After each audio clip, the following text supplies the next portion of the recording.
చెప్పేసి అందరికీ నమస్కారం అండి. ఇవాళ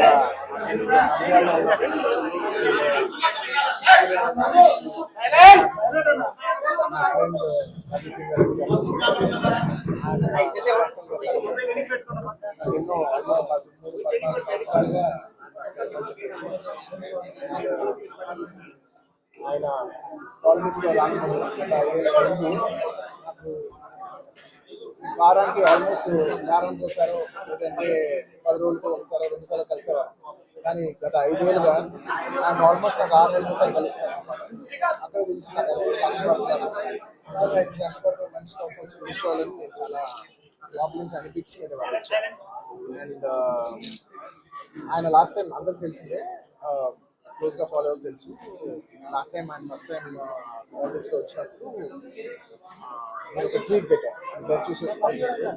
నాకు అప్పుడు ఎక్కడో నా మనసుకి నాకు సరిపోలా. ఒక ట్వీట్ అనేది నాకు అంత క్లోజ్ ఫ్రెండ్ ఆయన జస్ట్ ట్వీట్ పెట్టడం అంటే ఆ రూల్ రావాలి కదా, వాళ్ళు ఎక్కడ నుంచున్నారో అక్కడికి వచ్చి మనం ఆయన ఏదో జుబ్లీ నుంచి బయట పెట్టడం, ఒక ట్వీట్ పెట్టడం కాదు కదా, ఆయన కోసం వచ్చి ఆయన ఇంటికి వచ్చి ఆయన సపోర్ట్ చేయాలి కదా, నాకు అప్పుడే అనిపించింది.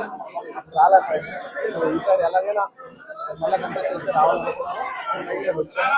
కేవలం ఇది నేను పర్సనల్గా నా ఫ్రెండ్ కాబట్టి నేను మా వైఫ్ నాకు బెస్ట్ విషెస్ చెప్పడానికి రవి గారి వచ్చాను. I wish all the best Ravi. మీరు ఈ 5 ఏళ్ళు చాలా కష్టపడ్డారు అండ్ మీరు కష్టపడే విధానం నా మనసు బాగా నచ్చి మిమ్మల్ని ఎలాగైనా సపోర్ట్ చేయాలని వచ్చాను. అంటే అంతకుముందు వారానికి 10 రోజులు ఒకసారి కలిసేవాళ్ళం మనం. అలాంటిది మీరు 6 నెలలకు ఒకసారి కూడా కనపడలేదు. ఎప్పుడైనా ఒక సరదాగా వచ్చినా కూడా ఆయన ప్రాణంతో నంద్యాల ఉంటుంది, మొత్తం నంద్యాలతో నా రూమ్ లోకి తీసుకొచ్చావు నువ్వు. ఎప్పుడు అదే మూడు.